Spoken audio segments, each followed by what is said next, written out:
Dun, dun, dun. We are live. ALTBAYS show brought to you by ALTBAYS.nz. This is show number 88. Friday. Woo-hoo. It's a good day, isn't it? We're live every Monday, Wednesday, and Friday at 7 p.m. So probably you are watching us right now on YouTube. Best way to support this platform is to hit the subscribe button. Okay? And now you can join our platform and become a member. So you can put like $5 or we have different tiers there. And then, yeah, you can support this. So we keep bringing cool people to have cool chats. Okay? We also have our live chat just on your left side. And you can also donate there, whatever you want to donate. It helps a lot. And if you don't want to donate and still want to send a question, yes, do it. Or a comment, you are welcome to do that. After the end of the show on YouTube, we upload the audio on Spotify, Apple Podcasts, Google Music, Amazon Music, so you can listen to these beautiful conversations while you're doing your chores at home. Amazing. We also have a second channel, the ALTBAYS clips, where we break down the chats and we turn them into short clips, snippets, and then you can choose which ones you want to listen to it in its entirety. If there's a word, maybe it is.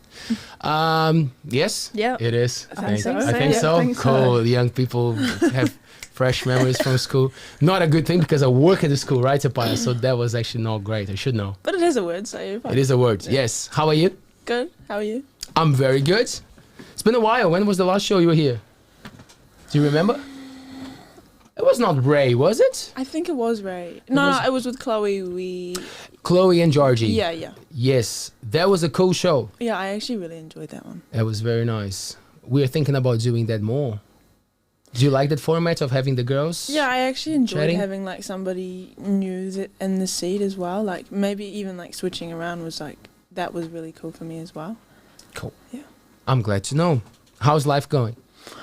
It's good. I've got like a fight coming up in a couple of weeks, so that's going to be interesting. Cool. And then I've got a couple comps at the end of the year, which is, yeah, good. I just need to train a little bit more for that, but yeah. Where are you fighting? I'm just fighting at City Kickboxing. It's just an in-house fight. It's on the 10th of September. Cool. Yeah. Yes, go to Paea. Do you know who you're fighting against? No, I don't, not yet, but yeah. I'm not gonna worry about it. Does it matter? Like, do you get to check the opponent and like, do you go on like if I knew her, I'd probably stalk her, but yeah. but I don't, so that's probably better for me because I don't need to do that. Okay. Whoever it is, hopefully I'm gonna beat them. You're good. Yeah. You don't want to psych yourself out, eh? Yeah. We have Bella RAFFLYN here with us tonight from Coast Arcade. Hi, Bella. Hello. How are you? I'm good. How are you? I'm perfect. Thank you very much. Would you stalk the fighters as well? Would you? Well, the way that like taekwondo worked was like we talked about martial arts before the show, and taekwondo, you kind of knew who you were gonna fight because you were all in the same weight division. So unless there was a new girl who'd come from overseas or started and just excelled through the grades super quickly, you fought the same kids throughout your kind of lifespan of taekwondo. Right. So it was definitely hard because if there was one girl that you knew would always beat you, it was very easy to psych yourself out. But yeah. It's good to know your enemy. Yeah, I guess it is. Yeah. Like, it is good to know who you're going to fight because I guess you know what they're not good at and what they are good at. Before we carry on with this beautiful conversation, I just want to say a big thank you to our sponsor of the night, Slice, baby. 23 Albert Street. These guys are awesome. They make sourdough pizzas, naturally fermented. So, it's the good stuff, man. So much toppings. Mike is a good man. It's a family-run business. Actually, Mike came to our show, was one of the first ones, I think was number 6. Great chat, great guy, very talented chef. So if you are coming to Whitianga or you live here and it's one of those nights that you're not keen to cook, just give Slice baby a call. We're going to leave the number on our screen and you can go on their social media pages, Slice baby NZ. And yeah, Thank you very much. Look at these beautiful pizzas here. These ones are the vegan ones, the naughty by nature, but they cater for everyone. They're great. So yeah, check them out. Slice, baby. Anyway, we started talking about fights, but about martial arts and fighting, but we have a lot in common here, right? Artists, singers. When did you start the martial arts thing, Bella? How old were you? I think I started martial arts about the same time I started guitar, so I was about 7. And yeah, I did that right up until about 3 years ago. So yeah, a large portion of my life. Yeah. Do you feel like one complemented the other? Like it was nice that you started them kind of like at the same time? Yeah. Or it was just like a child doing things and you was like, yeah, it's all good? Yeah, well, I mean, at the time it was just like, this is how I fill my week. Like I do guitar lessons, I go to martial arts. But as I got older, I definitely appreciated having both the sport and the creative. And then they did complement each other in terms of the like mentalities with both. So yeah, it was great. What do you think, Paea? Because martial arts came a little bit later for you in life? Like I wish I started like earlier. Like if I knew about it, like and if we had the facilities, I would have loved to have started like at 7. But yeah, I think they definitely help because one helps with like being creative. Like I really enjoy the music, like doing music and stuff, and helps with my expression. And then like the fighting also helps with like just like the mental side of things, because sometimes you just want to like hit things. Yeah. Or just strum the guitar or whatever. Yeah. Were you always into like the long practices of like sitting there with the guitar, or you were more like jamming and learning songs? What was the vibe when you were For me, like when I started, I didn't ask my parents to say, like, can I have lessons? You know, my parents kind of put me in lessons, but they made sure it was very much like she wants to just learn the song she wants to learn, make it very fun so that it's a long-term hobby rather than something that she ends up hating and stops within 2 years. So for me, it was very much like I learnt the songs I wanted to learn. I jammed out just whenever. And then as you kind of get into it more, you want to get better. So you start doing, you know, practice sessions. But for me, it's never been like I'll sit there and do 3-hour practices. It's very much a pick it up 2 or 3 times a day sort of thing. Yeah. And how was it school? Were they supportive with the music thing? Like was the music department a cool place to hang, or you were doing like privately? How was the So I started with like school guitar lessons at primary. And that was just, you know, they were just guitar lessons. You go out for half an hour during class. My primary school we definitely weren't like a music primary school, but we had a teacher who came who wanted us to start doing like this band quest competition. So that is like the junior version of Smokefree Rockquest. And so I was kind of one of the first bands to do that, and that very much started my music journey because it was, you know, you could go and play with all this cool gear on stage, and even though you sounded shit, it was like so much fun. You know what I mean? And it was just like, wow, there's so much more to music than where I live. There's definitely no music scene, not many musicians that I know of. So to see that side of the industry was just like, oh my God, at 12. And then just from there, it was just off. What did you play? I'm going to start, so you're welcome to, you know, listen. Oh yeah, tack it. What did you play? Do you remember? Song-wise? Or? Yeah, when you were like that first band quest, do you remember what you played? Yeah, I do. We played, so I was just guitar at that point. I only started singing like 4 or 5 years ago, so it was always guitar for me. We played Suffragette City by David Bowie. Yeah. Both years. We played, I'm pretty sure at the time, do you remember that song Geronimo? Oh yeah. Yeah, we played Geronimo. That was like a hit for a while. Yeah. And then we played Plug-in Baby by Muse for our last, in year 8, my last year of primary school. And I remember when we played that competition, my guitar was like super big and super heavy. And the riff is like pretty meaty, you know, for like a 13-year-old who's not that great at guitar. And I remember on stage, strap came off halfway through the song. Oh, bro. And it was just like, it was the worst moment, eh? Yeah. But I completely turned it around, let's just like lay down on the floor on the stage and just kept going. And I won best guitarist that night, baby. Come through. That's really cool. Do you think people were saying she made it on purpose to get the prize? Probably, looked pretty staged if you asked me. And what was the thing with Rockquest? Because it's a big one. You went to Rockquest one year, right? I did. I enjoyed it, but like we definitely weren't as prepared as we should have been. But like it was a cool experience. Did you only notice they were not that prepared when you got there and you saw the other bands, or you knew you were not prepared? No, we weren't prepared, and then we went there anyway, and like it was a good experience, and I like definitely enjoyed like watching everybody else because like there was some really good bands there. Yeah. I don't know, Smokefree Rockquest is one of those things, like anytime I do something like this, I cannot recommend Smokefree Rockquest enough. Like Bandquest and to Smokefree Rockquest, those were the two things that really set up my music for me, just meeting those people. Like we were awful the first years we did it, and the only thing that kept me going with music was the thought of doing the competition the next year, and you know, looking at the YouTube videos of the bands who'd won or bands who'd done well, and meeting the community. As I said, our community where I live doesn't have much music, so being able to experience that in Rockquest, like even if you go, you know, it's not a strike one. Strike one. There'll be many more. I'm a hand expresser. Oh, good. Yeah, like even if you're not going to win, like if you're underprepared, just go and like play, have a jam, meet the other bands.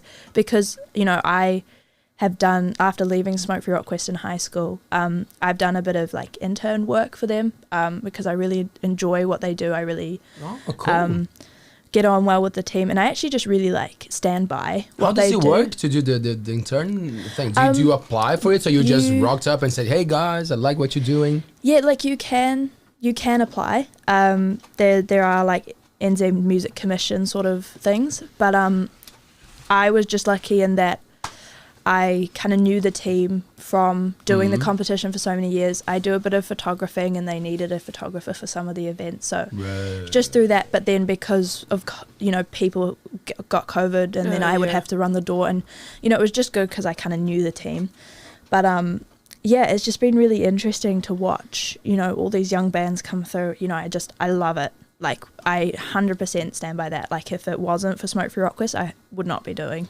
You said that you were like watching the videos from the competitors and learning, like what tips would you give? Because a lot of the young people in New Zealand, they go for that, right? It's a big competition. So can you just briefly explain what it is for the people who have no clue what we're talking about, and then you can tell me how you studied and what you got out of paying attention to the other bands, please.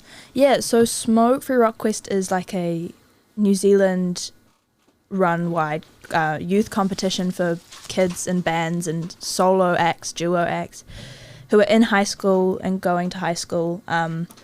You enter like at the start of the year, hey? Yeah. And then you have like different regions that you enter. So I was always Auckland Central, but there's the North Shore, there's Bay of Plenty, there's, you know, all those different regions. And then you go to like a heats and you play, and then a judge will give you, like, score you, and then they whittle it down to a regional final, and then down again to and then a semi-final, and then a top 30. And at that point, then it becomes like online. So you film a YouTube video to submit.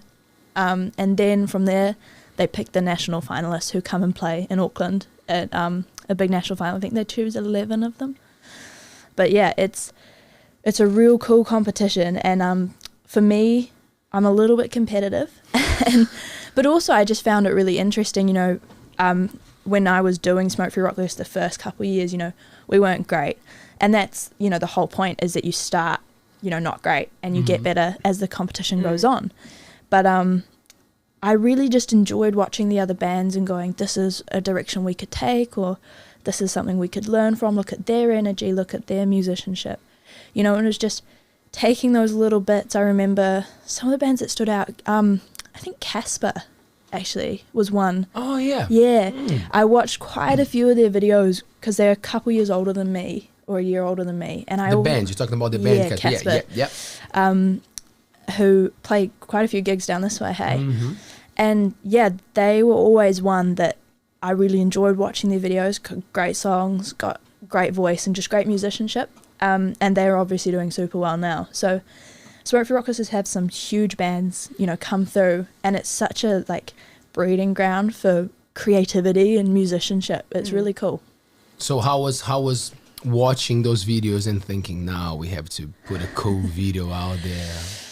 Because I bet a lot of I guess a lot of bands. I didn't really bands get into it that much. Yeah. Like we only went once, but like it was. Did you guys classify it for the next hit No, thing? like we were like fucking shit ass. Like it was, and like I remember like the night I probably shouldn't say this, but like the night before we all went over, like we were all at my house and like we kind of had like we were drinking and stuff. So like What? the next morning we all got on like the bus and then we were a bit like hungover.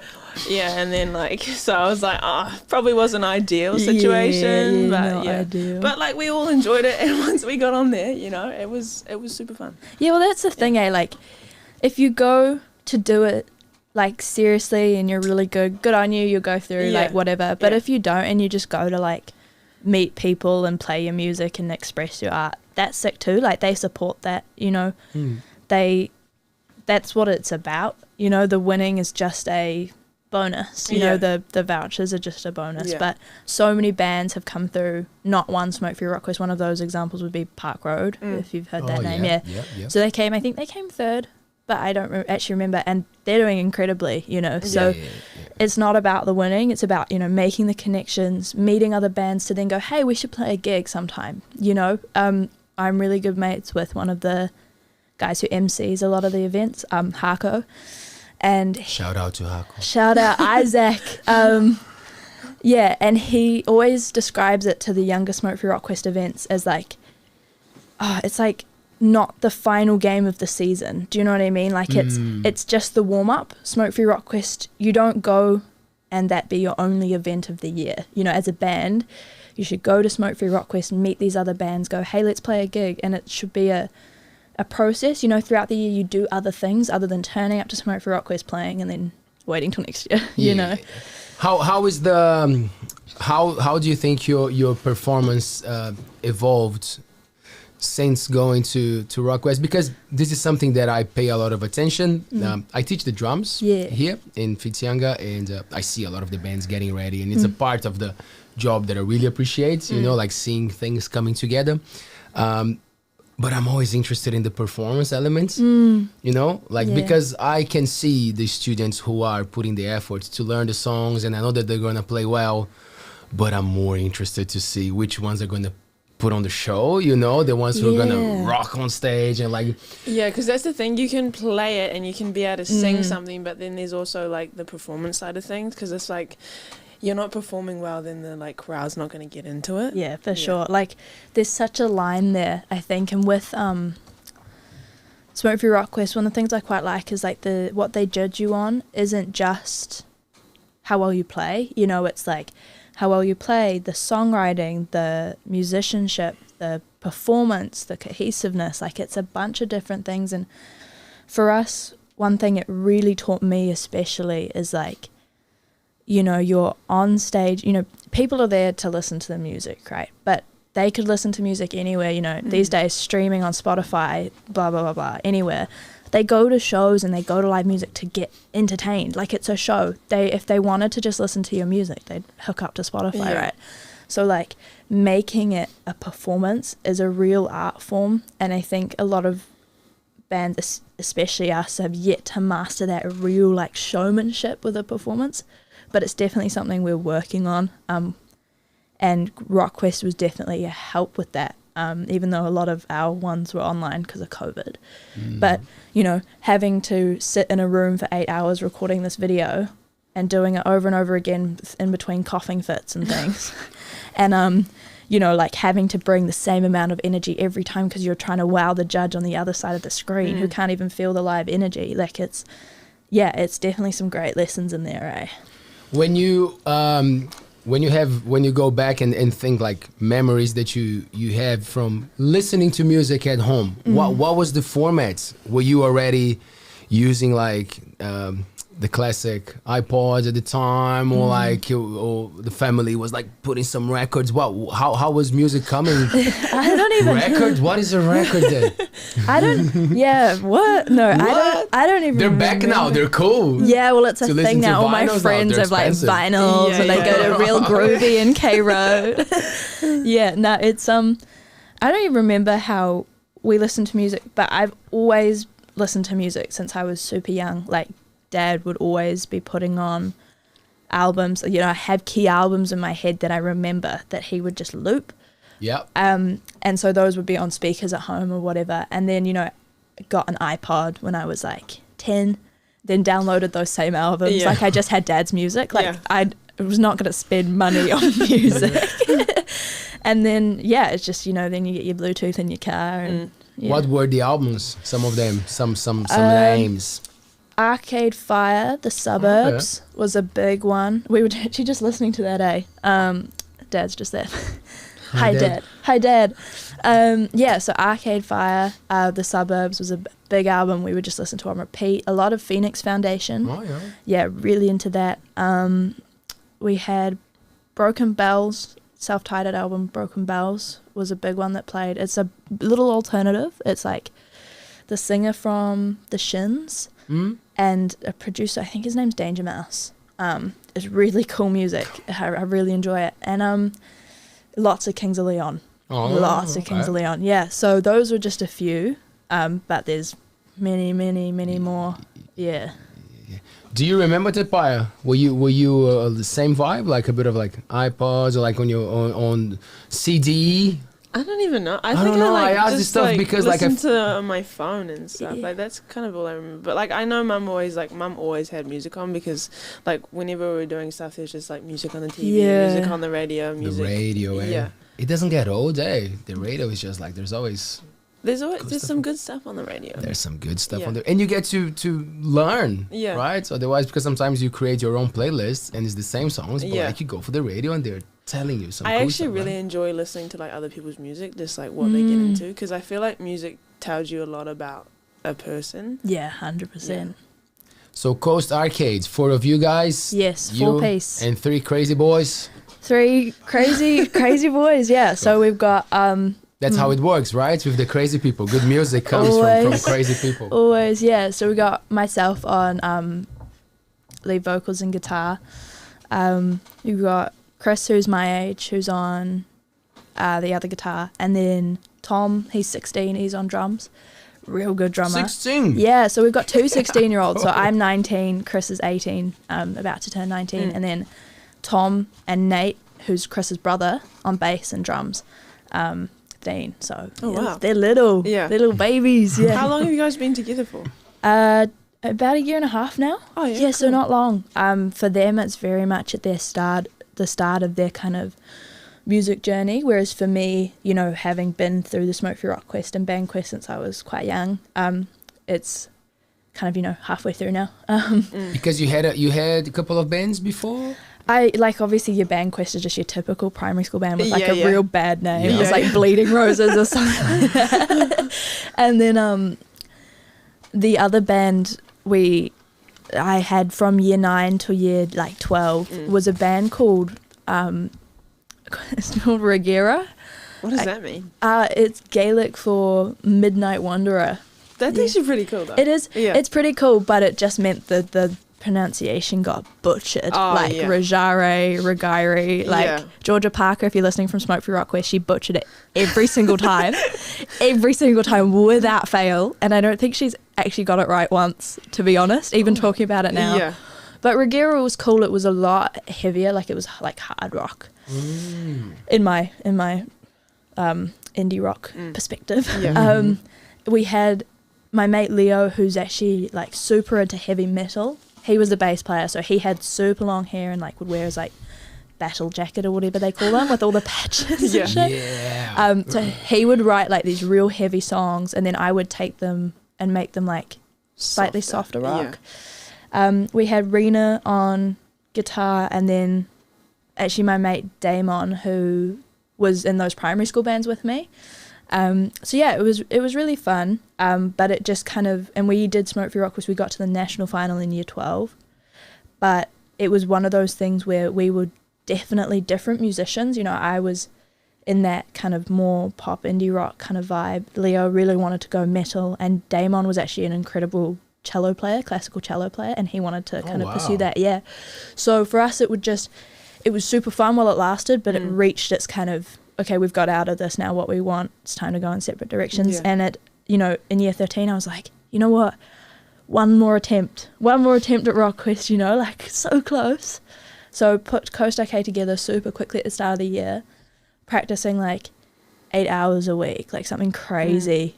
Because I was like, if we're doing this, we're doing this. You know, we're not going to half-ass it. And the boys were super into it. And yeah, we just kind of kept rolling with it after we saw kind of a little bit of success and people enjoying it. And, you know, for the first time, we actually had support from this, you know, from college, and like teachers were getting into it, students were getting into it, whereas before it was very much like anti-music. Yeah. No. Ew. I guess when they can see that you're actually trying and you're doing well, then they want to support you more. Yeah, I don't know. I feel like I've always found that like when people, especially like with, at least with my school, like when kids saw that you had a passion for something, it was like, ew. What the heck? I don't know. It's kind of like that. That's going to sound real bad, but like it's more just like, it's almost like that like tall poppy syndrome, eh? Like Yeah, right. what you get in New Zealand everywhere. Yeah. But it was only, you know, Chris is a very cool dude, our guitarist, and, you know, all his friends kind of got behind it, and that's what helped. It was that, you know, Tom, he's one of those kids that is friends with just like everyone across all years.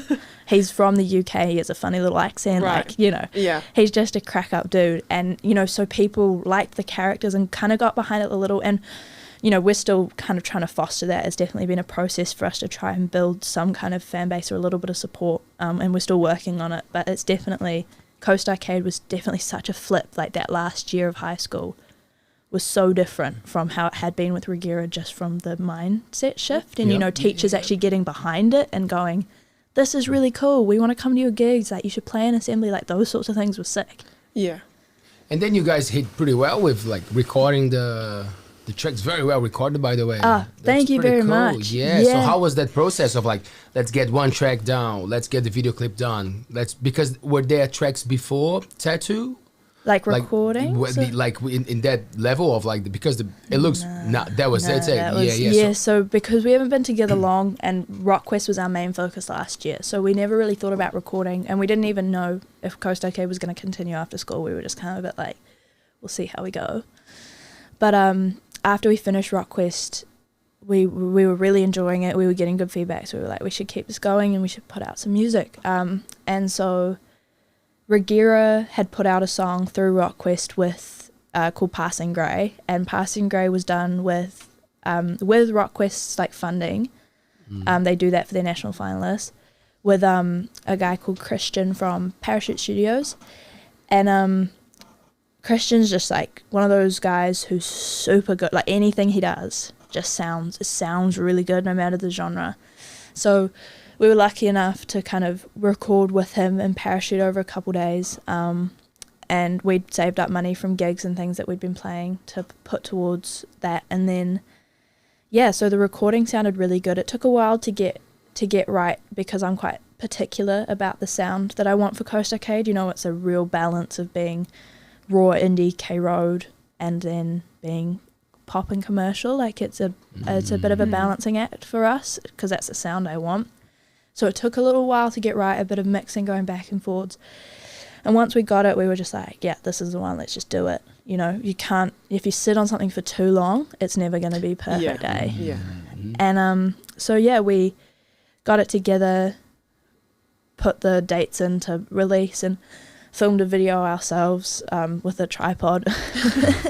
It was a process. And it's a cool Beetle. It's a red Beetle, right? Yeah. That car. Yeah, Cool so car. our family friend, Nick, he has the coolest little red Beetle. And I was like, you know, I always said to him, I was like, Nick, you know, one day we're going to use this in a music video. He was like, yeah, I'd love you to, because people with those cars, they want them to be seen, you know? Yeah. And so we called on that favour, and he came. He was awesome. He stayed with us all weekend, and Of course he did. Yeah. To make sure that the car would be all right. Well, that's true. Well, he knew. he knew we'd take good care of it because we weren't driving it, because it's a manual and it's not not even a smooth manual, you know, it's a chunky old car. So we didn't do any driving in it. All of it's with the car still. But all of it was shot on a tripod and we just edited it together. Luckily had a bit of Dad's help with that, because it was a process. It was hard. And we uploaded everything and reached out to a couple of people that we kind of could, had a bit of a release schedule, you know, did a lot of research about how to release music, and because you know, you want to make the most of it if you're going to put the money into it, you know.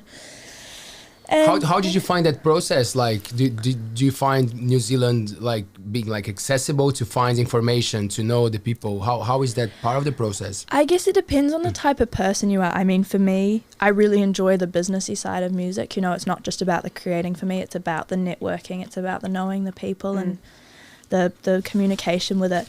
And so for me, I found that if you are willing to look, there is so much online. You know, NZ On Air have how to release music sheets and how to contact radios. APRA have, you know, they have it all there for you if you go and look. And so I watched a couple of videos online and tried to cater it to what I knew New Zealand music liked or didn't like. And, you know, we put together like a release schedule that was super like day by day for 6 weeks. And contacted, you know, anyone's email we could find, just like, hey, we're releasing, and sent them an EPK, sent them all the stuff. And, you know, we really tried to do it as kind of a professional job as we could without actually knowing what you're supposed to do. Yeah.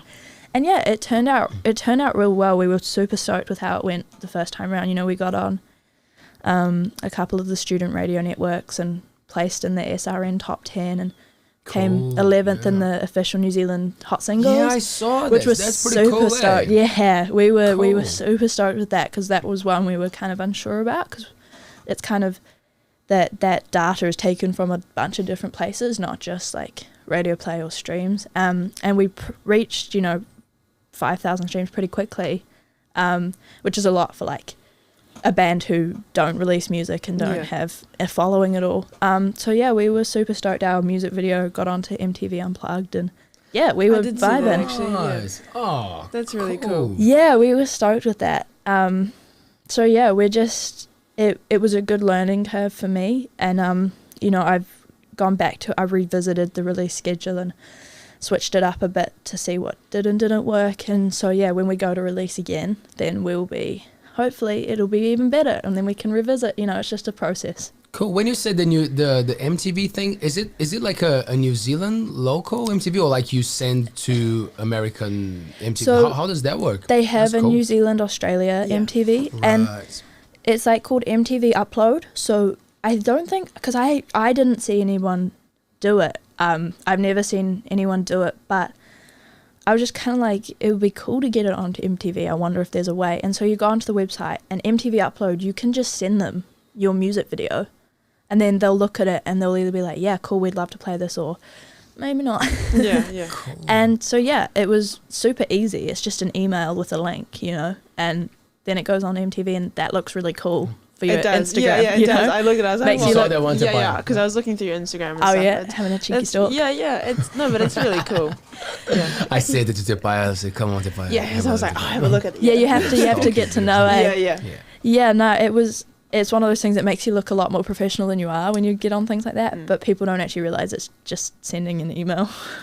True, eh? Yeah. Someone will read it, maybe, but you gotta try, right? You don't know if you don't try. Yeah, well, that was our whole thing. A lot of people were like, oh, you shouldn't bother sending emails to these people or these people. But for me, it's like, look, I get if they don't, you know, for example, radio stations like The Edge, like, sure, they may not play that type of music, but like, if you don't try, then you kind of never know. Like, you know, as you get older, you cater it more to your audience, and that's fine. But as a young band starting out, you just want to get any coverage you can, anywhere. So you might as well, if you're sending an email to one person, you might as well send it to 20 and just cater it to that person and change it each time slightly, because, you know, you don't want to send the same cookie cutter email, because they all work together anyway.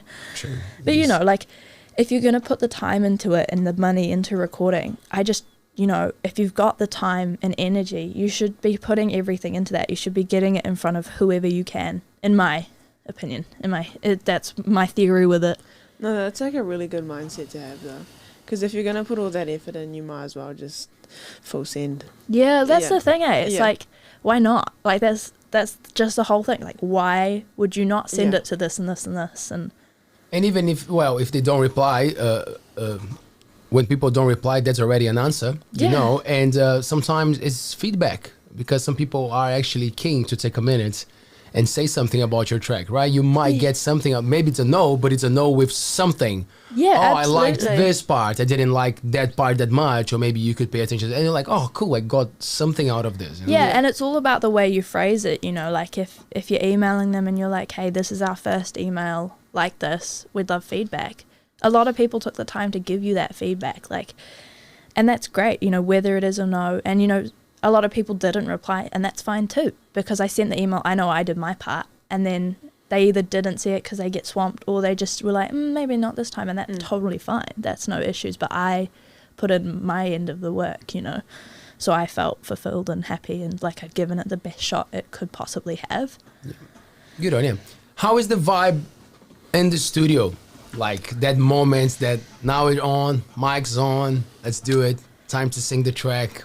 Yeah, I don't know, like because it was our first time in the studio, we're still pretty much getting used to it. And as I said, the boys are very much at the start of their music journey. So for them, they were super nervous. I was nervous too. And, you know, Tom, he has like an audio processing disorder. So he like, sometimes when we do like, you know, when you go into the studio, there's a bunch of different ways you can layer things and the recording process can change. But a lot of the time you go in and you like record a scratch of all the instruments so you can hear like what you're kind of doing. When we tried to do that with the metronome, Tom just can't separate like the two. Like it becomes very robotic and it just becomes impossible. He can't hear the metronome or the band. He can't hear one or the other. He can only hear one. So when we're playing live, there's no issue because there's no metronome, and he's kind of a human metronome, so it's fine. But so that was definitely a process because we couldn't kind of work out what was going on. We were like, dude, you do this all the time at practice. What's the issue now, you know? And he was like, you know what, I reckon if I just do it with a metronome, no one else, I know the structure, like we'll just smash it out. Yep. And then, so it took us ages to get to that point, but once we got there, dude smashed it out in one take. Do you know what I mean? And, you know, the biggest thing for me when recording drums, I haven't done it a heap, but when I hear people recording drums, it's like you gotta have that like energy with it. I feel like the first couple times Tom did it with the scratch, especially, he was trying so hard to be to the metronome that it lost that like that energy and that, you know, the dynamic of it. But then he did it to the metronome without having to worry about listening to the band and the energy. You know, it's just so different and it elevates the whole track. And then the other boys, yeah, they're pretty chill. Chris and Nate, they're pretty relaxed dudes, so they don't chat a whole heap, but they were just kind of sitting there just enjoying it. So yeah, the vibe in the studio is yet to be established, I would say. Like we're getting there. It'll be interesting when we go to record this time around. But I think the first time they were super nervous, so it'll be interesting to see how that evolves as they get more comfortable in those spaces and actually go, do you know what, I am like meant to be here. I am good enough to be in this space and like record my music. Nice. Yeah. We're lucky in Fitzsianga to have a big hip hop artist. His name is Tipani. He's actually a pretty established hip hop artist here, and I've heard that name. he built this epic studio in a container. Paea can tell us. Oh more. yeah. And Paea is lucky to be recording with him. So I want to ask awesome, the same question. How is that vibe, Paea, for you to go there, do your vocals? Because it's hip hop, it's a different vibe, right? So how is that process for you? Like it was a little bit nerve-wracking at first, but like once I like realized that like he's here to help us and he's not here to like, you know, pick on us or anything or like break us down, then like it's good. I really enjoy it, and like it's a different space, and like it's totally different to like being in a band or like singing just live, because like you can have so many takes and you want to have like the right take and you want to make sure that everything sounds good, but it's I've really enjoyed the process, and like working with other people is really cool too. So yeah. Did you take time together songs down? How many takes did you do? Like, not how many, but like, was it a thing that you were, nah, I want to do it again? Nah. Yeah, there was like a couple times like I was like, nah.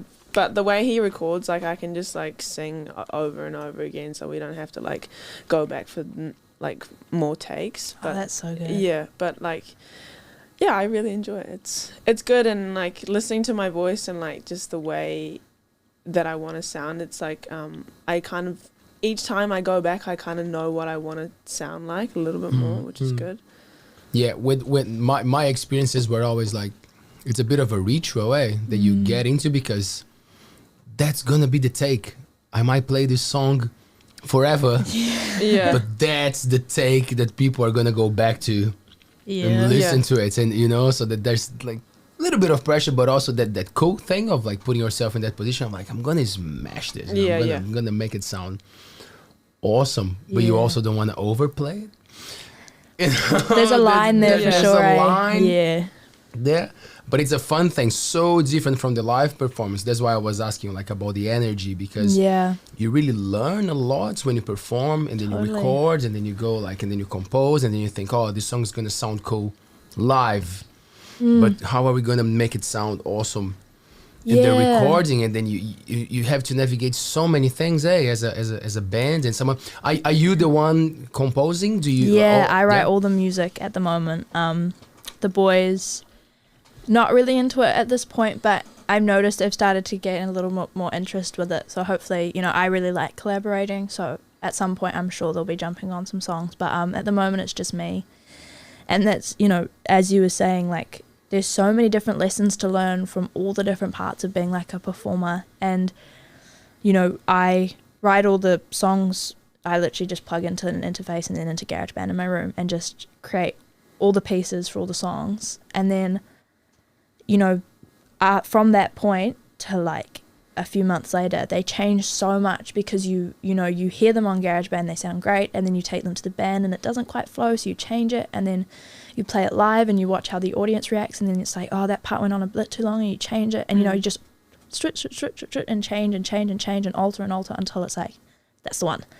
And so from the first, you know, version of that song till the final version can be such a different thing. And I think that's one of the things I like about playing music, is catering to those different spaces of playing live and recording, and finding the balance of what song is going to work in all of those spaces. So yeah, it's definitely an interesting.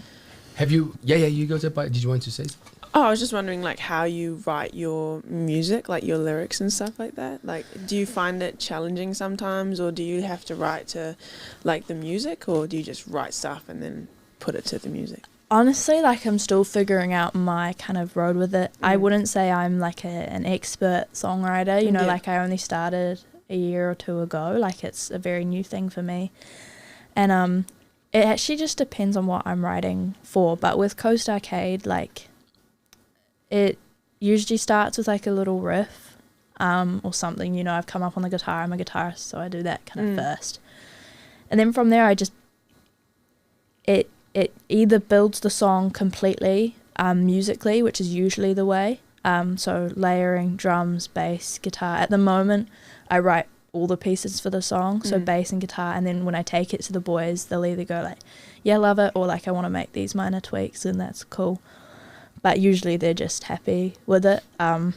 Drums, I kind of work with Tom a little bit with it, just because he's still quite new to that, writing drums to songs, and there's still that idea of, you know, he wants to be playing something really cool and really funky, but that might not actually benefit the song. And so just navigating that with him, and like, you know, I have although I don't play drums, I have a very solid idea in my head of what I want it to sound like and what I want the energy to be and the dynamic and the fills and those sorts of things. And he hates me because I try to like explain it to him. I'm sure as a drummer you can relate, hey, when the singer just goes like, I want this Why don't you do that? They're like, why don't you do it? But it's literally that. It's like, can you go like, boo boo boo boo? And he's just like, I don't know what you mean. But then when he does it and I'm like, that's the one, he's like, actually, that's pretty cool.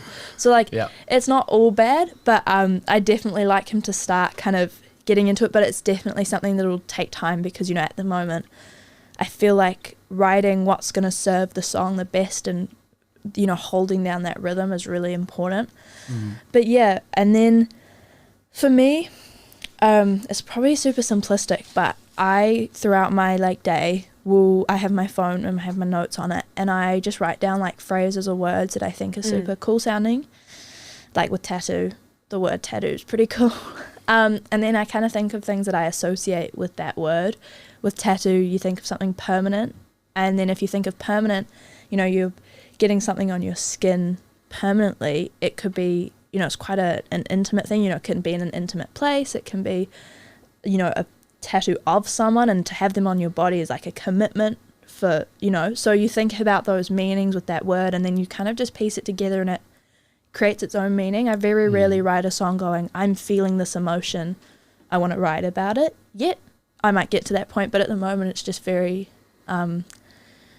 I think of something cool, or that I think is cool, think of those meanings, and then at the end it tends to have a meaning anyway, so it doesn't really Do you take some notes, Paea? Do you have somewhere that you write a word or something down? Like throughout the day I just kind of like hum and stuff, and then like the humming is king. Do you have the voice notes with the random humming? Yeah. I've got so many of them, because like I've got like 5-second clips of just me saying something. Oh yeah. Because like I want to get like the way that I sound in the lyrics before it like goes away. Because if I don't get it, I'm like, oh my god, I've just forgotten the whole thing.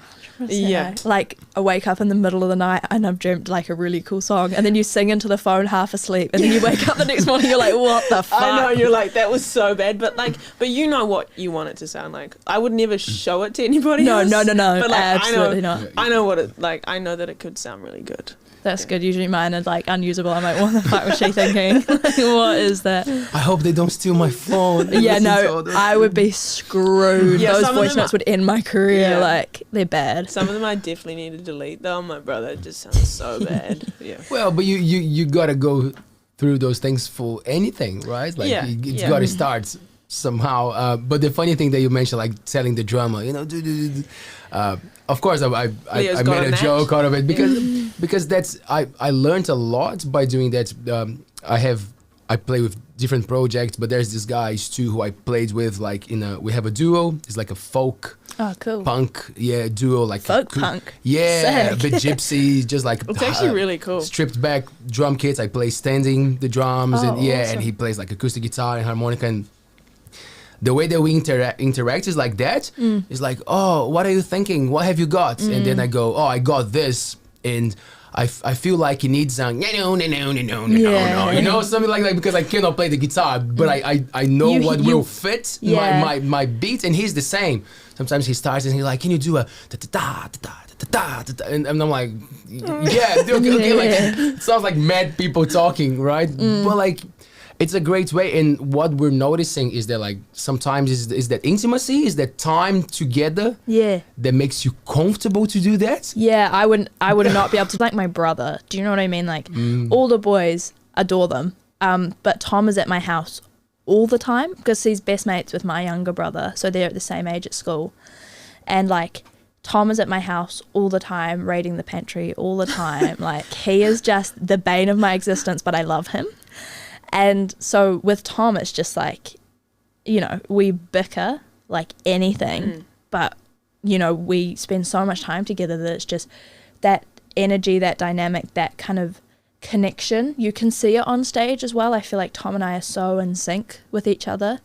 And it's a really good relationship to have, I think, between a drummer and a front person, to be that in sync, you know, because if it goes to shit on stage, you need someone to recover it. And so if Tom and I are like thinking the same thing, then usually we can like rip it back up. We're all good. Nice.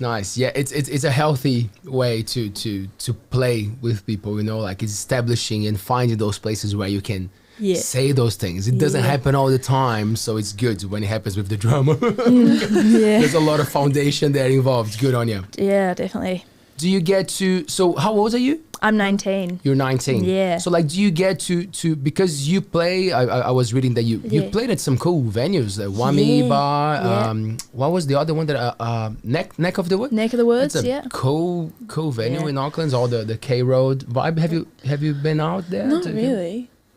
It's more like where the alternate. Can I? Yeah, Is it the right word to say? A I lot would of say the so. Like alternative scene. 95 BFM music Yeah. is what's up on K Yes. Road. Yeah. So like, do you get to go out in the city and like try to get the vibe out of the places? And what are the cool places in Auckland? So like we've played at quite a few. Obviously, having two 16-year-olds and playing in bars isn't ideal because then they have to have legal guardians there, so their parents come along, which we don't mind because their parents are super into it. But it definitely is another hurdle in like playing gigs. But like we've played at Whammy Bar, Neck of the Woods. We haven't played yet, but I saw Flaxies there last week at Galatos. Which is a super cool venue. Never been there before, but it was a cool venue. Yeah, there's so many along K Road. Played the Tuning Fork. That's a super cool venue, but it's quite a lot bigger. It's, you know, that's kind of like the nice venue. Super expensive, super big, you know. Where else? Do you like the city vibe? Do you like? Yeah. Yeah, I mean, I'm still being 19. I've only just been able to like legally like go into bars and things and enjoy gigs. But yeah, like I don't spend a huge amount of time in the city just because we live kind of 20 minutes away, so it's a bit of a mish to come in. But I spend a lot of time around the city during the day with music stuff and meetings and meeting up with friends in Rockquest and those sorts of things in Kingsland. But yeah, I love the city. K Road is such a cool space. You know, sometimes it can be a little dodge, but you know, that's just kind of the vibe. You know, it's got some really cool venues and there's a lot of history there. Like I remember we played our first gig at Whammy was with the Beths, which was awesome because the Beths are like one of my, you know. I saw them at the power station. Oh, really? Last year maybe, or the year? No, I think the year before. It was a good show. They're really cool. Yeah, I've looked up to Liz in that band for quite a few years now. Just being a female lead, because you don't see many of them, especially Liz being so good at the guitar. It's not, you know, not something you see very often, especially in New Zealand. And yeah, like playing that gig was awesome, and then playing at Whammy. You know, there's a bar up on K Road called Verona, and that's a song by LMNOP. And it's about like that bar, When I Saw You in Verona. And you know, when we played that Whammy Bar gig with the Beths, we were like, you know, this is our first gig on K Road, we feel like we have to play the song. And it, you know, just the culture and the heritage, everyone was like, yeah, it was sick. You know, it's such a cool vibe, and there's a really cool consistent crowd at a lot of those gigs that are like, you know, the Beths, Bub, like all those 95 BFM sort of bands. But there's definitely, you know, a lack of venues at the moment around Auckland, and probably most in New Zealand, like those all ages venues, those places that bands can go and play for relatively cheap, and it's not a massive space that they have to then fill up, you know.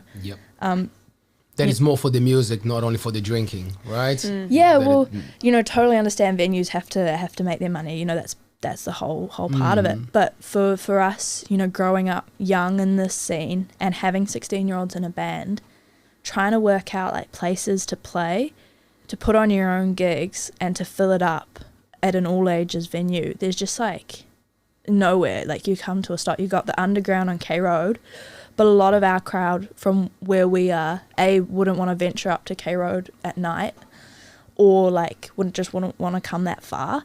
And so just like you know, there's a venue I think about to open in Kingsland, which will be a bit of a game changer, I'm thinking. But yeah, they're definitely a lack of, but yeah, love the city. That's a cool area there, Kingsland. Yeah. That main, it's King. Is that the name of the?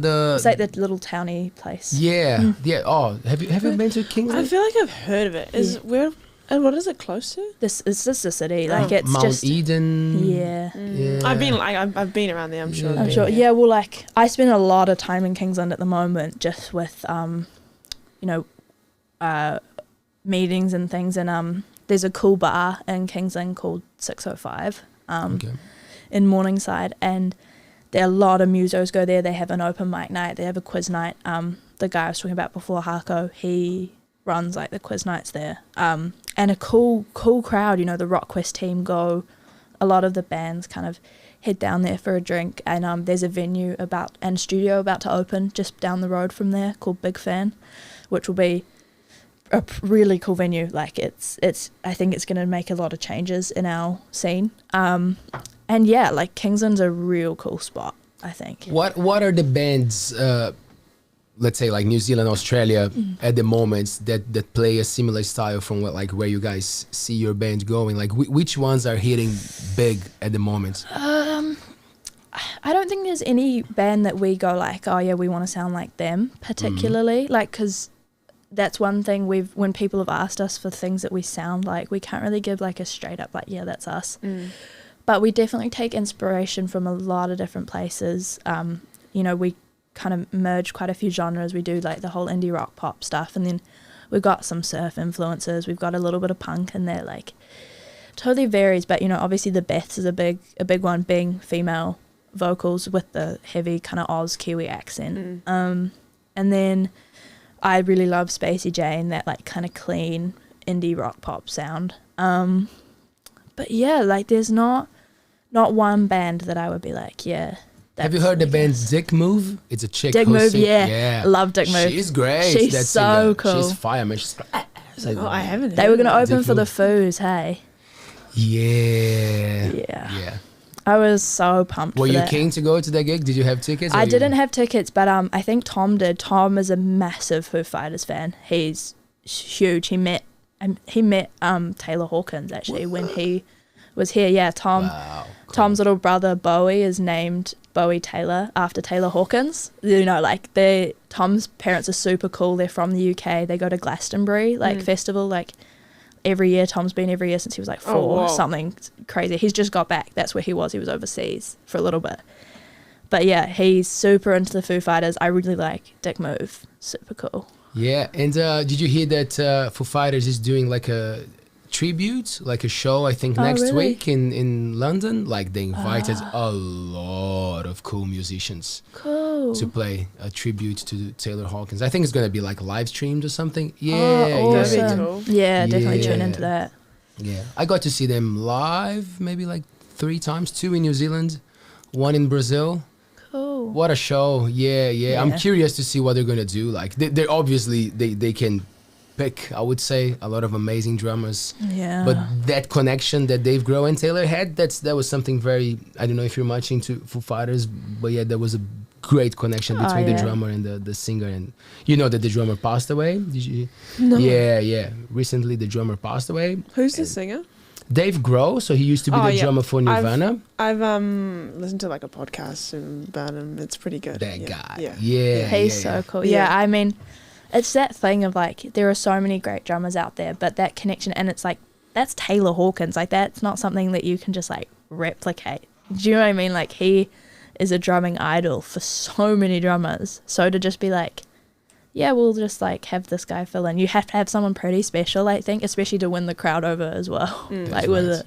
Yeah. Were there festivals that you guys would go together, like as a family in New Zealand, or place or music? Or maybe just No, not really. Like growing up, never went to kind of gigs. We went to like we went to see a few bands. I saw Chris Cornell. Yeah. Yeah, that was a pretty special concert. It was just him, Wow. unplugged Cool. at yeah. It was an insane show. Like I will have that imprinted in my mind for forever. And obviously he passed away a couple years later. But yeah, it was that we would go to like a couple of the big bands that came, The Cure, Green Day. Oh, cool. Yeah, so I've Cool, definitely cool, seen cool. my share of cool bands, but never went to festivals or things like that. Just wasn't really. You might enjoy one called WOMAD. WOMAD, yeah. WOMAD, have you heard about that one? Yeah, we've actually just Pretty cool. applied to play at WOMAD. They've got artist applications like online. They've just got like a sheet that you fill out, and we were like, you know what? Why not? Let's do Again, it. why not? Yeah. So WOMAD, if you're listening, Coast Arcade. Another one that might be good for you guys, it's the Newtown Festival in is that Wellington. Wellington, yeah. There's Cuba Dupa, which is probably one of the biggest Yeah. ones, and then Newtown. It's a bit more alternative, but like it's even like bigger and a lot of stages around Newtown. Yeah, I think because obviously as a band, like you want to play gigs, you want to play festivals. So we've definitely done our research on the festivals around New Zealand. Like, well, I've not been to any really. It's definitely interesting seeing what's out there, and you know, they are really hard to get in touch with, these festivals. They do that on purpose so that not everyone is reaching out. But you know, it is interesting seeing, you know, Newtown. Peachy Keen is another Wellington one, which I really like, because they always have a strong amount of like female acts on, which I really like. Cuba Duper, another cool one. And then obviously you got your like Rhythm and Vines, Rhythm and Alps, like all those cool big ones. Nice. Yeah, I'll go for it. Do you guys have any upcoming gigs? We're playing with Bootleg Rascal on the 1st of September, which will be really cool. It's an Australian group, right? Yeah. So they're from Oz. They're pretty big over that way. Yeah, they are. I've heard some of their stuff. They play really cool stuff. Yeah, so we were super stoked to get them. I'm still not quite sure how we got ourselves in front of that booker or whatever. But yeah, we've just been really lucky. Like 2 weeks ago or so, we played with a band called the Grogans, who are from Oz as well, who are kind of an up and coming, but they're doing really well at the moment. So we got to play with them at Whammy, which was awesome, and then we're playing with Bootleg at the Tuning Fork, which will be our biggest gig yet. And so we are working really hard, feeling very nervous, but really looking forward to it. We're just hoping that, you know, we can smash it out the park and get us to do more. Cool. Is there anything you guys do before you perform? Like before you guys go out on stage, you guys do, like, is there like a ritual you guys go over or anything? Nah, honestly, like everyone always asks us, but we literally just like gotta have the pizza. It's so good. I've yet to eat because I don't want to get like you're being very respectful. I'm gonna eat afterwards. Yeah, I know. Nah, like we literally usually we don't even like sit together before we go on stage. We practice all the time. You know, we practice like at least 2 times a week for 3 hours at a time. Wow. You know, like we're super committed and we just enjoy it. We live pretty locally to each other, so it works well. And so for us, like obviously we get nervous, but we kind of meet up. Like we're in the same venue. Usually we sit together, but sometimes, you know, they've got friends that they want to talking to, and I'm talking to parents or other musicians that I know. We meet up about 5 minutes before we go on stage, take some deep breaths, and just kind of go like, let's fucking smash this or whatever. Like, you know, hype yourself up, and then you go on and you just kind of do it. You know, like there's no real pre-show ritual, but like, I don't know. I haven't really thought about it either. There's just not one that kind of like springs to mind. Do you guys do like a debrief after you guys perform and stuff as well? Yeah, like, so for us, when we get off very stage, professional, Bella. Right from the start. Kudos. Stop. I'm glad I brought the right people to chat. I'm serious. People don't do that. It's the best time to do it. It's fresh. Sit down, get everyone out of the room. Let the band sit and have a chat. Yeah, like obviously it's the debrief straight off the stage is usually just a bit of a like deep breath. That was good. That, you know, this worked, this didn't work. I noticed this, but it's usually very light, you know, because you don't want to bring anyone down after you've just got off stage, because they've still got the rest of the night to, usually because you're opening, go to network, keep a good face on, talk to people. Like that's the point. That's why you're there. So usually it's pretty lighthearted. It's pretty like, that was cool. You don't really bring up too much of the negative stuff, but we always record when we perform. We bring a GoPro and we attach it to the ceiling.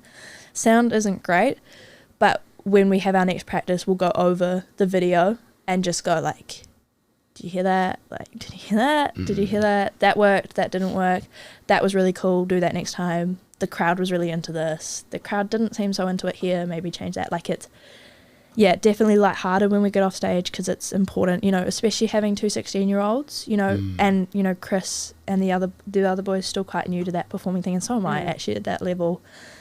You know, to keep it lighthearted and to keep it fun is really important to us, because that's what it's all about. And then, you know, go into depth and go into the constructive criticism at the next practice, because you've got the recording evidence there. It's not like you're having to recall, pretty sure there was a, you know, muck up that in this song here. It's like, no, there was, like, you can hear it here.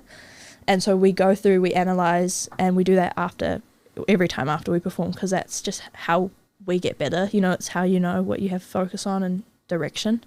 Do you do that? Do you do a heap of performing? Not really. Like, I don't really get into the performing side of things, only because, like, I just get like super nervous. Like I know I do need to perform more, but I'm just more into like the just creating side at the moment. But yeah, there's always time for that. It will come, I think. Yeah, I just want to like perfect my sound first, like because I don't like, I know what I want to sound like, but then like it could always change. So I just want to get Yeah, like I totally get that. Like I have Coast Arcade, which is super cool and I love, but I also do solo music, but I hardly ever perform solo just because I feel you. It's like solo is so much harder because it's like your own sound. You're on stage usually on your own unless you have a backing band, and then perfecting your sound, like as you say, like it's still something solo. I'm trying to figure out on my own and work out what I want, what I don't like, and how I want to sound and how I'm going to make that different from Coast Arcade, because it's like, what's the point in having two of the same thing?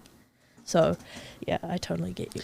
And the performance side of things, like being like, I have performed with like somebody else, but like just being out, like performing on my own, there's like I feel like there's more I need to work on. And because you can't, like I performed in a band and like there's like more energy and there's more people that you can like focus on and stuff as well. But with one person, you've got to be like, you've got to sing, you've got to do the show, and you've got to like, give your own energy. You can't bounce off anyone else.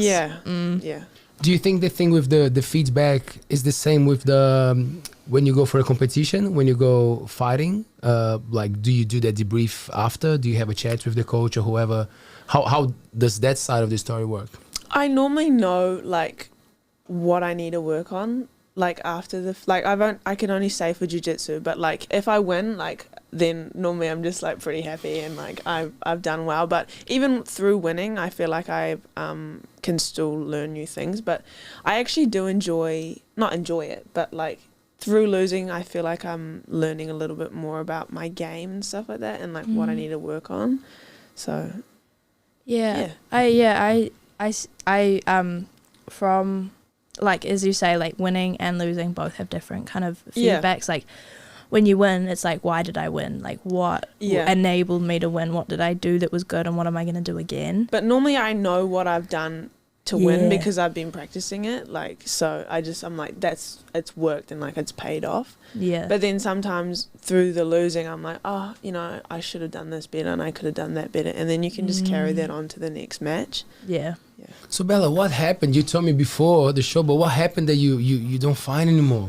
I don't fight anymore. You know, I just got too good. No, they couldn't take me on. No, you master your mind. I did. I was like full zen. Yeah.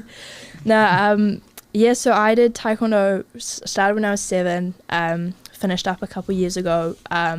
Just got one too many knocks to the head. Like it. I've had 4 concussions in my lifespan, and the last one I got 2-3 years ago, and it still affects me to this day. Like concussions are no joke, man. Like the first 3, they were alright. What was it? Was it like a kick or you fell and?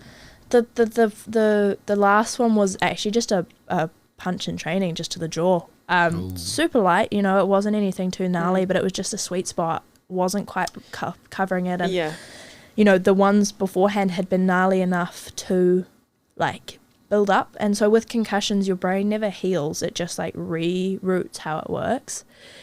And when I got that final concussion, it was pretty bad at the time, but kind of got over it, got back into it. And then that was, I think it was year 12 or year 11, but it was one of the first years of COVID. And so I recovered, brain was fine. Also, I thought, was working online at home all the time, lots of computer screens, went to start studying for mock exams, and my brain just kind of went, nah, I'm not doing this anymore, and it just like pulled the plug out. It was just like, it overloaded, and it's called like, I can't remember, it was like a reoccurring concussion syndrome or something. So all of the concussions that I'd had came back in like one big one, and it just completely threw me. Didn't sit exams that year, and NCEA, like we had NCEA at Glendowie, they don't see concussion as like a valid excuse not to sit exams if you have. Oh, serious? Yeah, so only if you got it a month prior. So because mine had been at the start of the year and exams were at the end, They were like, nah, not an excuse, like, have to sit them or you don't get grades. Luckily enough, I'd worked hard enough throughout the year to be fine without them, so it was all good. But it definitely threw a loop in it, like, couldn't listen to loud music, had to wear sunglasses when going to the supermarket, like, slept during the day a lot. And I still have to do that sometimes, like, I'm a bit of a nana anyway, so I like my afternoon nap. But, Same.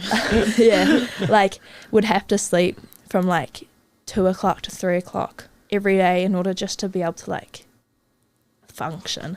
Wow, I had to get that's reading full on. glasses. Yeah, I had developed a little bit of a stutter. It's gone now, but, like, when I get super nervous, like, it was never major. It wasn't, like, a full stutter, but it was definitely, like, when I would get tired, I would just start, like, slurring my words or, like, stuttering on them a little bit. And now when I get nervous, sometimes that happens. But, yeah, it definitely was just something that completely threw me. And it was definitely a worry because it was like, you know, am I going to be like this full time? Because they were like, there is no time to recover. And it through so much more than just my physical health because people can't see a concussion. And so I had a couple kids at school, like, you're faking it, like, just doing it to get out of exams. And it's like, you come home with me and nap every day. You tell me how fun that is. And, like, you know, it starts to affect your mental health because your emotions are out of check and you can't balance yourself and you're tired all the time and your head aches all the time. And so it's one of those things that, you know, not a lot of people are kind of educated on, and I'm lucky that I've come out of it pretty okay. Like, there's still a few symptoms, but my best friend has had, she's like me, many concussions, but from horse riding, and her last one was so bad that she, you know, she had to take, like, a year off school. Like, she hasn't gone to uni this year because she just can't, and, like, slurs her words, she blacks out sometimes. And this was like 2 years ago. You know, she's, you know, her one was a traumatic brain injury. So they're, like, a serious business, eh? But I know, like, a couple people that have had concussions. My auntie, she had a concussion.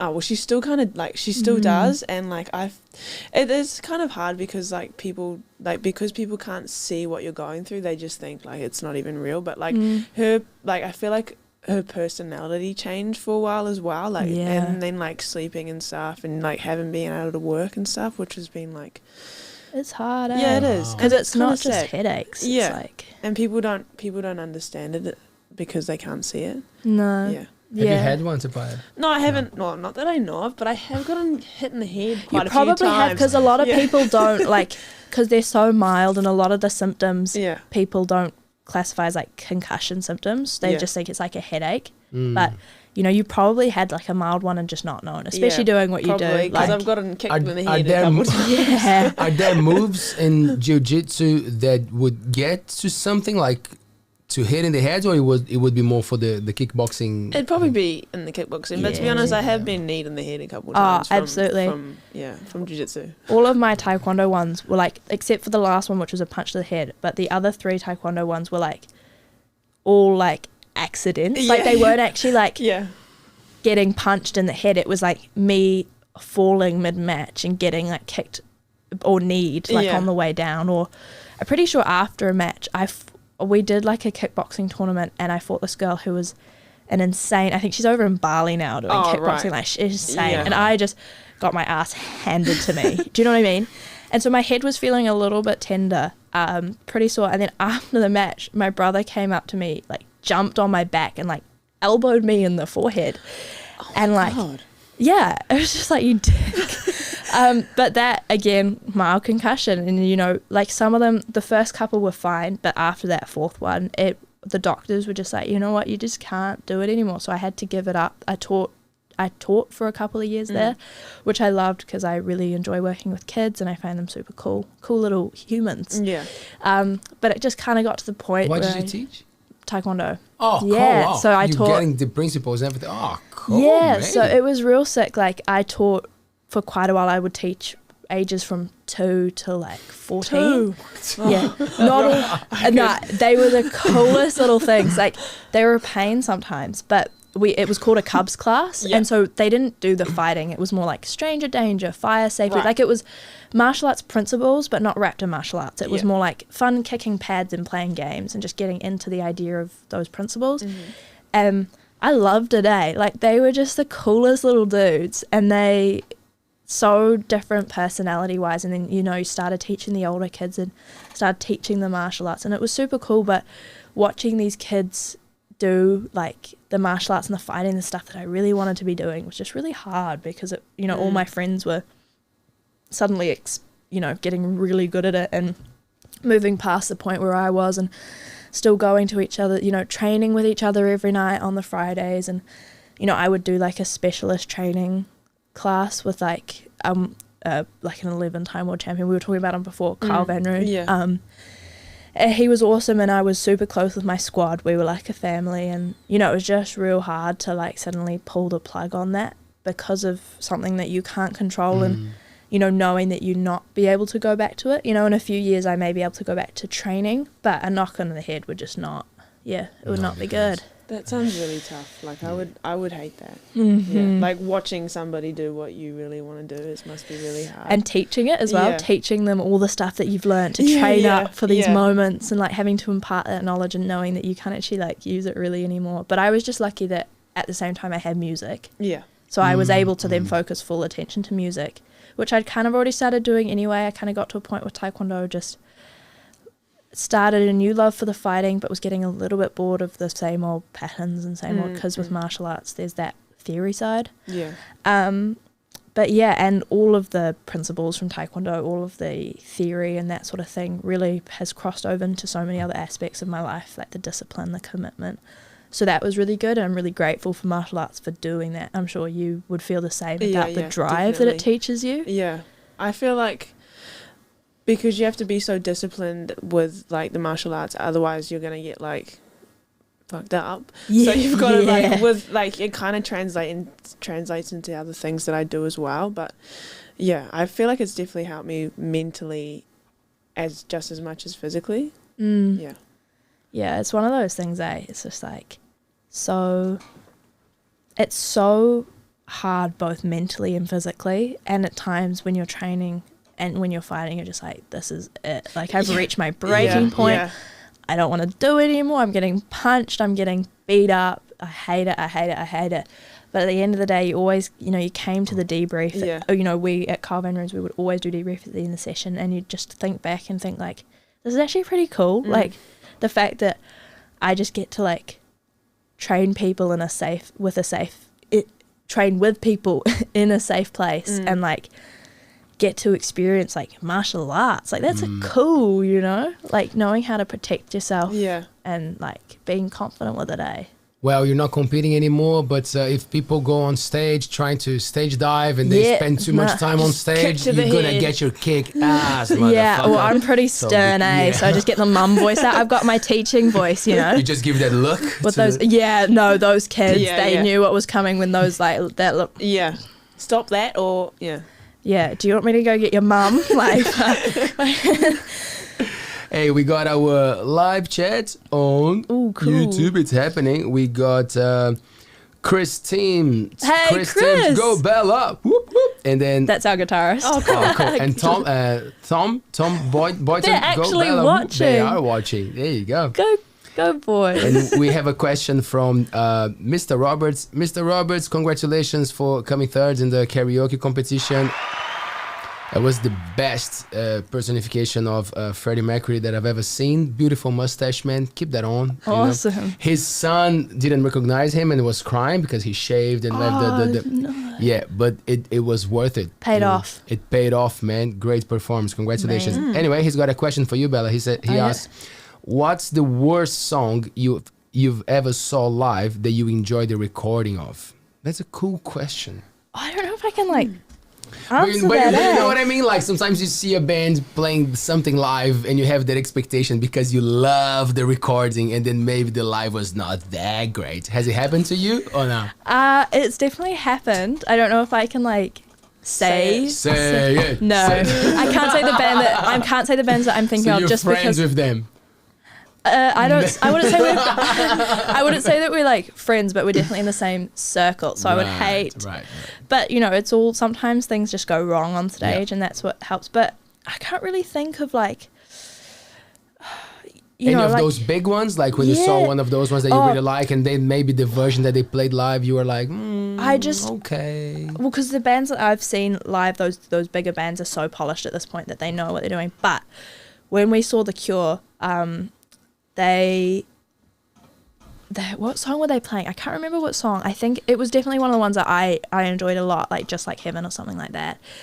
And the keyboardist was really pissed off with the sound guy, and I don't know why. He sounded great, but he was just like flipping off the sound guy the whole song, and it really ruined it because it was one of my favorite songs, and it was just like, just fucking Yeah, stop. sort it out. Yeah, and then like I'm pretty sure he started having like an argument with one of the sound guys off stage. So he was facing off stage, and the sound guy was looking at him, and they were arguing, and yeah. That was just like, dude, this is the best song. Like, shut up. Yeah. So for you, my friends, the keyboard player from The Cure watching us now, I'm sure you are. Man, come on, man.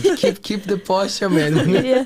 Well, like I don't know what was going on, but he was definitely upset about something. It must have been something for him to be going off. Yeah. Yeah. There's a great video online from Flea, Red Hot Chili Oh, Peppers, yeah. and like he's a saint, right? Like he's Yeah, all like zen. he was meditation zen, Yeah. and like the handstands on stage.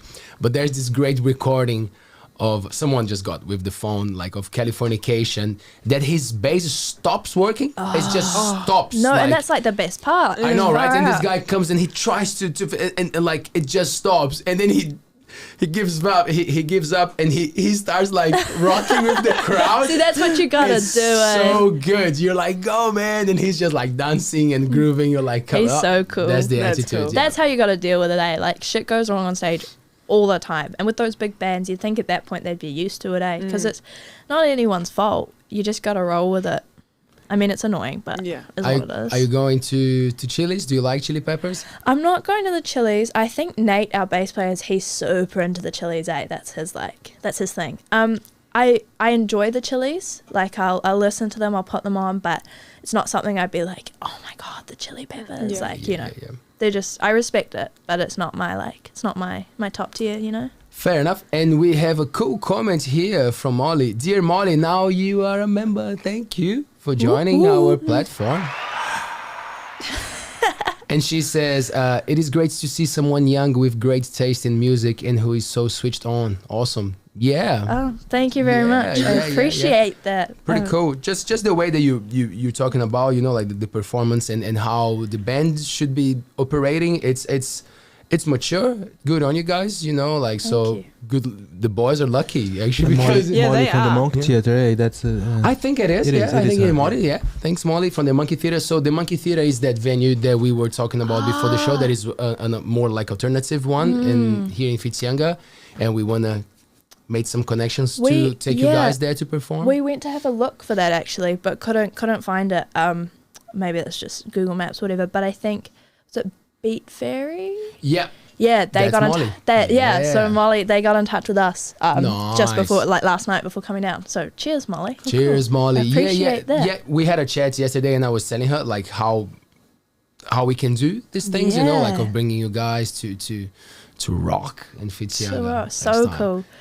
Yeah. It's a bit of like they're doing something that is not happening much around here. So they had like a heavy metal night Cool. last week. They had like a burlesque show not that long ago. You know, like that's different things to town. So yeah, They've had like a couple comedy shows there. as comedy shows. I think yes, I saw that on the yeah. Instagram. well. Yeah. I That's did so go to cool. one of them. It's actually really cool in there. Actually, That's what we need, eh? Yeah. Different things Yeah. in Whitianga, small town. So we need Yeah. variety. It's very important.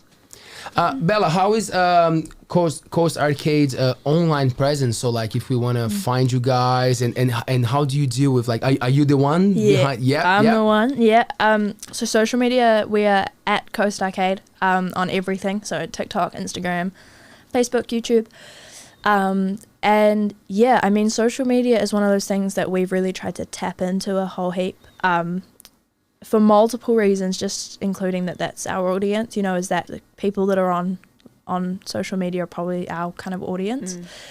And for us, it's such an easy thing. You know, you take a photo, you post it, a couple hashtags, cool caption, get your mates to follow, like blah, blah, blah, whatever. And suddenly, you know, I think we've just hit 1,300 followers, which is quite a lot for us, you know, being kind of a little band. And we were also on social media to target certain, like NZ On Air, they do funding, and for some of the funding they have criteria that you have to pass before you apply. And so when I first started Coast Arcade, I was like, okay, if we ever want to apply for funding, we just want to tick off these criteria now so that we can do that.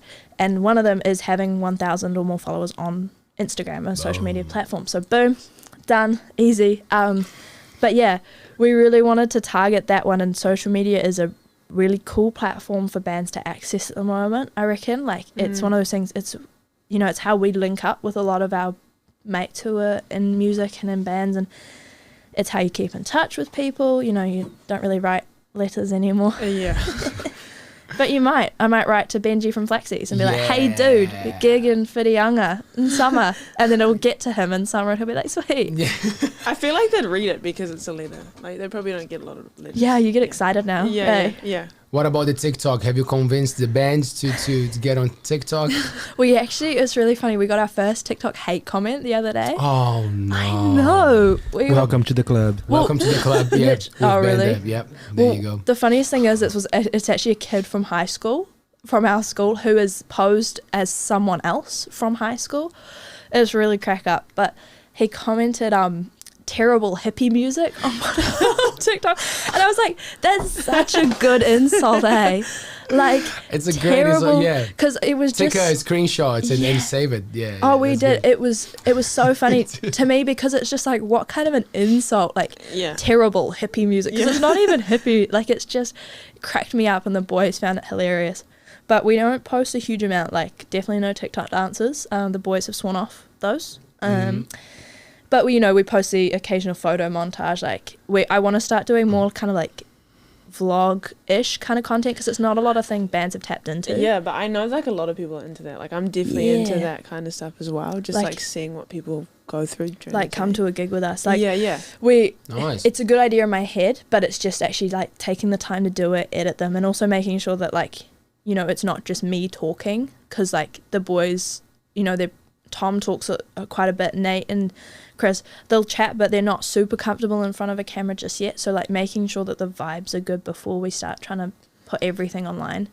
But I think it would be really cool, come to a gig with us. I think people would enjoy seeing that kind of back, behind the scenes thing. And we had I have a mate called Shan, who does a thing called Sweet Home Collective, which kind of does she does a few podcasty sort of things with other musicians and people, which are really cool to listen to. And then she also does like backstage videos with bands. So she came to our gig with the Grogans and recorded us on stage and kind of recorded us backstage. And so that'll be coming out in a couple weeks. Oh, cool. But she did one with Park Row. She did one with cool. Darts. Yeah. Yeah, cool. Good band. Yeah, so it's really cool. Those kind of vlog things, I think it's something we'll definitely try to tap into as we kind of continue. But it's really just a time and making sure that the quality of it was good, because we wouldn't want to put out something that suddenly makes people go like, oh yeah. But the thing with TikTok, Taylor said welcome to the club, because that was something that we noticed, especially when we put clips, because our format is a long conversation, but then you got to adapt to all the platforms that people are using, so like if we go on TikTok, it doesn't make sense to post 2 hours. I don't think you can even do that. So no, 10 minutes. 10 minutes. So we get the clips, like we got those moments that will tell people, oh, that was a cool show, go and check it out. And then you realize like some of them are polemic, but some of them are not. And people still find room to give you shit. And then you're like, oh, everyone always does, like there's always going to be someone with shit to say. Like, this comment was just funny because it was our first one. You're always going to get them when you post online. That's what you're opening yourself up to, and while it sucks, like it is what it is. But this one was just funny. That's how you know you're doing well, when somebody starts hating on you. Yes, like they're just funny. Like, you just have to see the funniness and the fact, you just got to remember that people interacting with your content is only a good thing. Yeah. Do you know what I mean? Like, it's still going to boost it if they comment, whether it's good or bad. Like, they still watch the video. Got the right mindset. Yes. But I'm sure there are some pretty gnarly ones out there. You do see a lot of those online influencers getting pretty upset over some of those comments, which is pretty understandable when you're getting it all the time. So, just got to keep a keep an eye on it, eh? Yes. Just peace and love. And peace and love. Take Yeah. deep breaths, right? Yeah. Just chill. Bella, Okay. it's so cool that you're here. Thanks for having a chat with us. And so when is the show? When is the next one? 1st of September. 1st of So September, Thursday. Friday.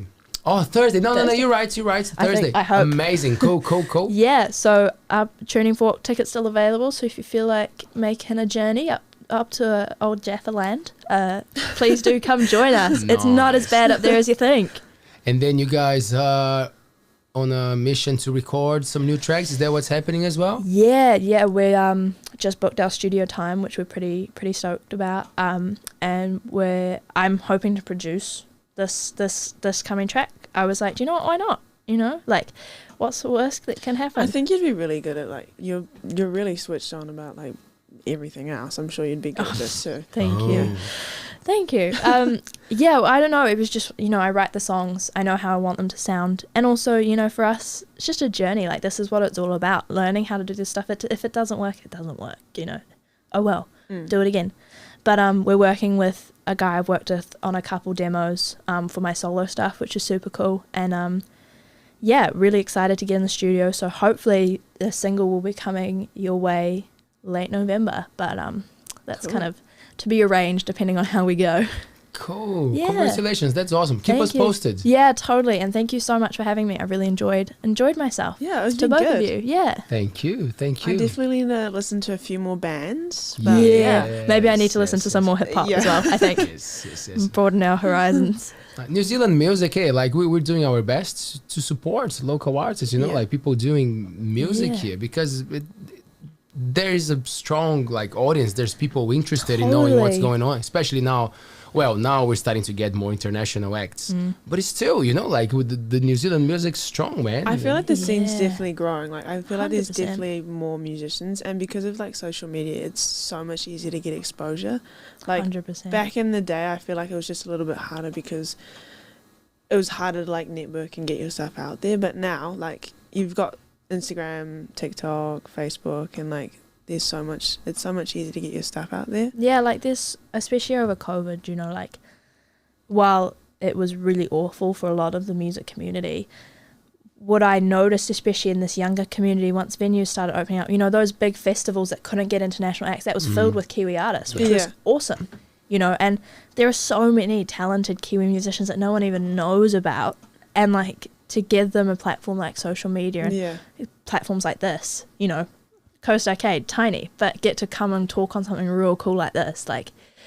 It's only the beginning, and I think New Zealand music, there's a real focus at the moment on those younger artists and bringing them up and getting New Zealand to that point where it can be put on a world stage and, artists can make money from music in New Zealand, those sorts of things. So it's really exciting. I think it's an exciting time to be a young musician Yeah, in New Zealand. That's a beautiful way to finish the show. It is. Fantastic. Lovely. Yeah. Thank you so much, Bella. Thank you. Thanks, Dad, for driving. Thanks, us to Robert. Visaga. Road trip. Yeah, that was cool, Paea. Thank you so much. Yeah, Leo. thank you. Yeah, thanks, Bella. That was really awesome. Yeah, good Nice. fun. Cheers. We're good, Papa?